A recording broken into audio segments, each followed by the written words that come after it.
Tak ada yang lebih sial dari seorang yang ingin melucu,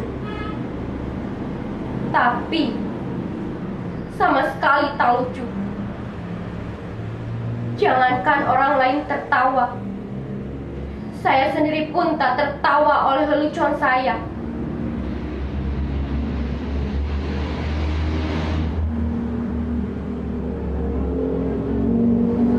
Mungkin kalian menyangka menjadi badut adalah pekerjaan yang gampang.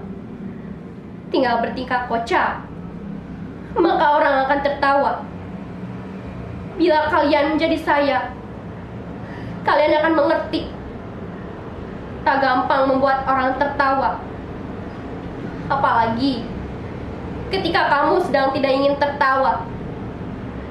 Bisa-bisa karena lelucon, kamu bisa dipidanakan, dianggap menghina dan mencemarkan nama baik.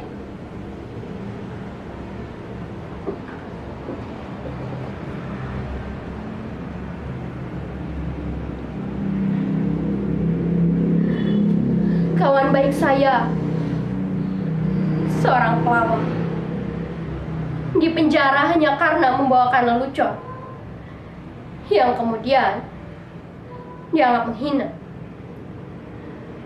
Tentu saja itu membuat gempar seluruh kampung. Orang-orang kampung berteriak marah. Berani-beraninya kamu melakukan penghinaan.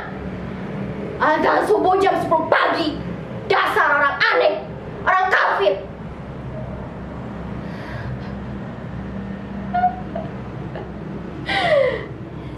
Dengan tenang, orang itu menjawab, loh, siapa yang aneh? Siapa yang kafir? Coba kalian pikir. Saya azan subuh jam 4 di masjid, tapi tak ada satupun di antara kalian yang datang ke masjid. Begitu saya azan subuh jam 10, kalian semua pada berdatangan. Coba kalian pikir, siapa yang gak taat? Siapa yang aneh? Siapa yang kafir?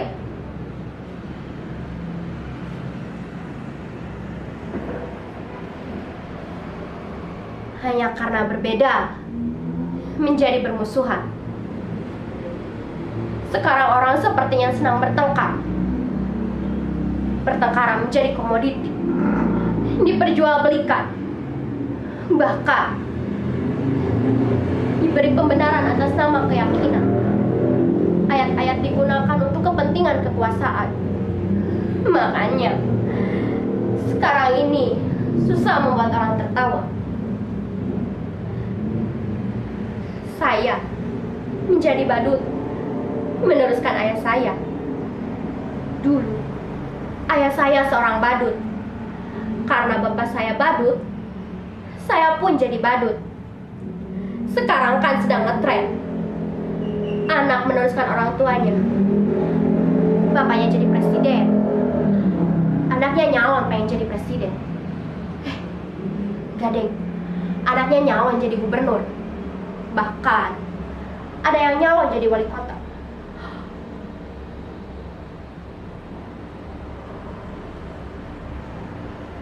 Jangan ngomong ngantur, nanti saya malah ditangkap. Dulu, kata bapak saya, menjadi badut itu lumayan enak. Penghasilannya lumayan. Bapak saya sering diundang karena orang-orang butuh hiburan. Badut dan pelawak masih dianggap lucu. Lah, kalau sekarang pelawak saja kalah lucu kok sama politikus.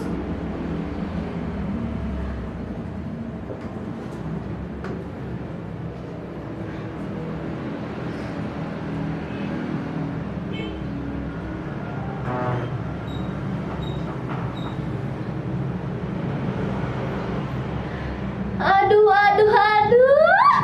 aku nggak nyangka kamu akan datang. Silakan. Maaf, rumahnya berantakan. Duduklah.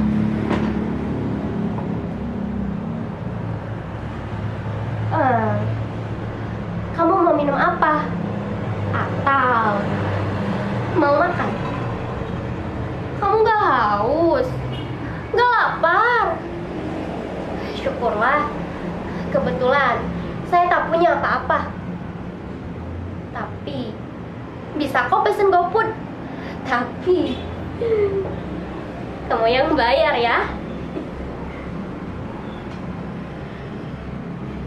Yang datang pacar saya. Loh, jangan mengejek begitu. Badut kayak saya juga manusia. Bisa pohon ngelop dan punya pacar. Lihat itu, tampan tidak pacar saya. Namanya Rizwan. Nama lengkapnya Rizwandi.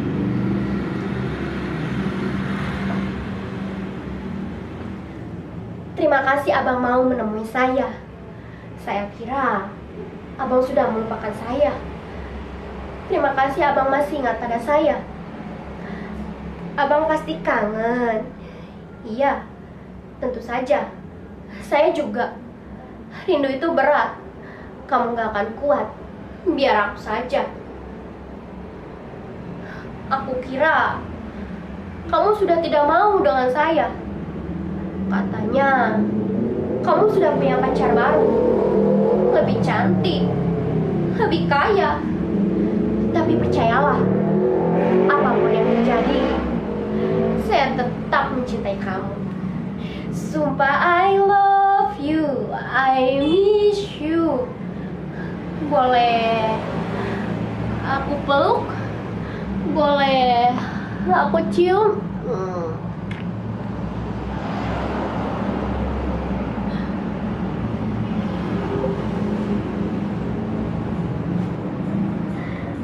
Ternyata hanya yalan saya saja. Nggak ada pacar. Saya badut jomblo. Coba kalian bayangkan betapa sialnya nasib saya. Jadi badut, jomblo pula.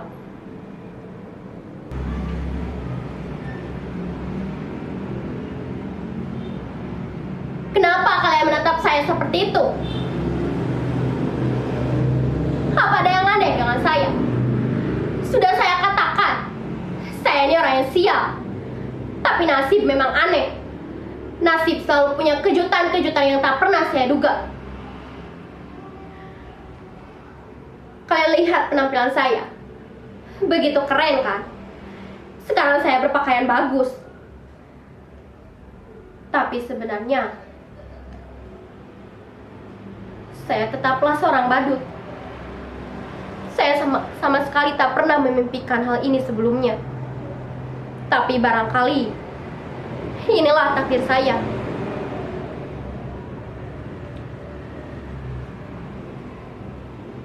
Saat itu, saya diminta untuk mengisi acara hiburan di kampanye partai. Menurut saya, penampilan saya biasa-biasa saja. Tak ada yang lucu. Tapi entah kenapa, semua orang yang hadir tertawa terpingkal-pingkal saat saya hanya menjentikan jari seperti ini.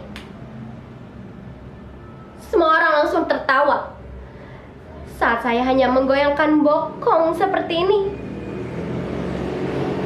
Semua orang langsung tertawa. Bahkan saat saya hanya berdiri diam, semua orang makin tertawa terbahak-bahak. Mereka terhibur dengan penampilan yang bodoh dan tolol. Sungguh saya merasa tak setolol saat itu. Lalu pemimpin partai itu mendatangi saya, menjabat saya. Katanya, saya ini adalah sosok orang yang karismatik. Ia bilang pada saya, sekarang ini menjadi pemimpin tak perlu pintar, tak perlu cerdas. Yang penting disukai banyak orang. Semakin orang menyukaimu, semakin orang memujamu, maka kamu akan menjadi pemimpin. Tak peduli kamu salah atau benar. Yang penting semua orang akan tetap menyukaimu. Kamu boleh berbohong atau ngibul sesukamu. Yang penting semua orang akan tetap percaya pada kamu. Semua orang akan tetap menyukaimu. Dan kamu adalah orang yang dibutuhkan partai. Saya kemudian didandani mereka menjadi RC seperti ini. Didaftarkan ikut pilkada. Padahal saya tidak tahu apa itu pilkada. Bahkan saya juga tidak bisa membedakan apa itu pilkada dengan pilkabe. Tapi orang bilang pilkabe itu tidak boleh dicoba untuk anak-anak. Tapi kalau pilkada boleh dicoba untuk anak-anak. Makanya sekarang banyak anak-anak pemimpin dan pejabat yang ikut pilkada. Saya benar-benar tidak tahu mengapa mereka memilih saya untuk ikut pilkada.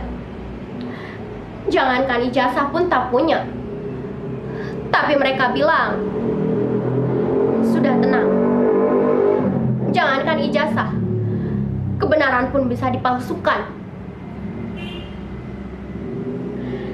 Saya benar-benar orang yang sial. Barangkali zaman memang sudah gila. Saya terpilih pilkada. Betapa sialnya saya menjadi badut, menjadi pemimpin tetap saja seperti badut. Badut yang diatur mereka, badut yang bisa membuat mereka terhibur. Percayalah, jadi badut itu gak akan kuat. Biar para pemimpin saja